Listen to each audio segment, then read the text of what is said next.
পাবনার ঈশ্বরদীতে ৮টি কুকুরছানা হত্যা মামলায় সেই সরকারি কর্মকর্তার স্ত্রী নিশি রহমানের জামিন মঞ্জুর করেছেন আদালত। আজ রোববার দুপুরে পাবনা আমলি আদালত ২ এর বিচারক তরিকুল ইসলাম তার জামিন মঞ্জুর করেন।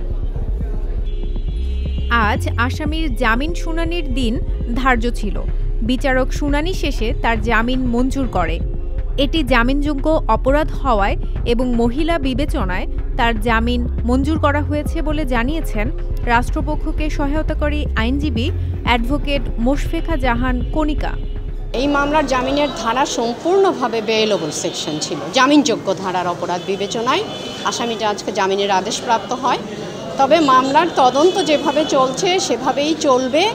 ভবিষ্যতে অভিযোগপত্র দাখিল হবে। অভিযোগপত্র দাখিল হলে যদি দেখা যায় যে অভিযোগপত্র সঠিকভাবে আসছে আমাদের ধারণায়, অর্থাৎ রাষ্ট্রপক্ষের ধারণায়, তাহলে সেটা মামলা বিচারে যাবে। আর যদি এমনটা দেখা যায় যে না, সঠিক তদন্ত হয়নি, তখন আমরা হয়তো নারাজি দিতে পারবো। নারাজি শুনানি পরবর্তী যে আইনি পদক্ষেপ সেটা আদালত আমরা নেব এবং আদালত তার শুনানির প্রেক্ষিতে সিদ্ধান্ত দেবেন। তবে ন্যায় বিচারের স্বার্থে মামলা চালিয়ে যাওয়ার কথা বলেন people's for animal welfare foundation স্থানীয় প্রতিনিধি।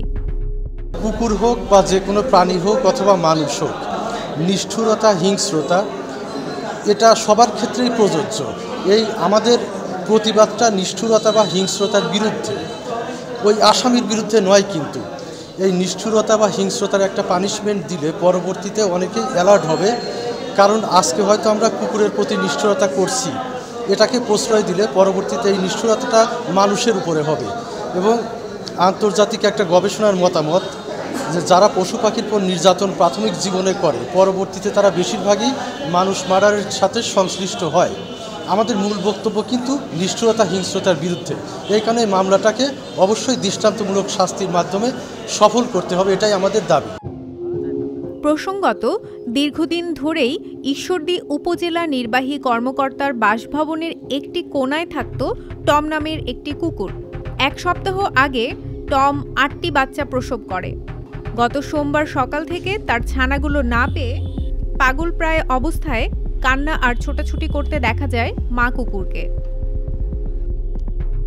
পরে উপজেলা পরিষদের কর্মচারীরা জানতে পারেন ঈশ্বরদী উপজেলা পল্লী উন্নয়ন ও সমবায় বিভাগের ক্ষুদ্র কৃষক উন্নয়ন ফাউন্ডেশন কর্মকর্তা হাসানুর রহমান নয়নের স্ত্রী জীবন্ত 8টি কুকুরছানাকে বস্তার মধ্যে বেঁধে রবিবার রাতের কোনো এক সময় ফেলে দেন উপজেলা পরিষদের পুকুরে। পরদিন সোমবার সকালে পুকুর থেকে উদ্ধার করা হয় কুকুরছানাগুলোর মরদেহ। এ ঘটনায় মঙ্গলবার 2 ডিসেম্বর রাতে ঈশ্বরদী উপজেলা প্রাণিসম্পদ কর্মকর্তা আকলিমা খাতুন বাদী হয়ে নিশি রহমানকে আসামি করে থানায় একটি মামলা করেন। পরে রাতেই ভাড়া বাসা থেকে তাকে গ্রেপ্তার করে পরদিন বুধবার 3 ডিসেম্বর বিকেলে আদালতে সোপর্দ করে পুলিশ। আদালত তার জামিন নামঞ্জুর করে কারাগারে প্রেরণ করেন।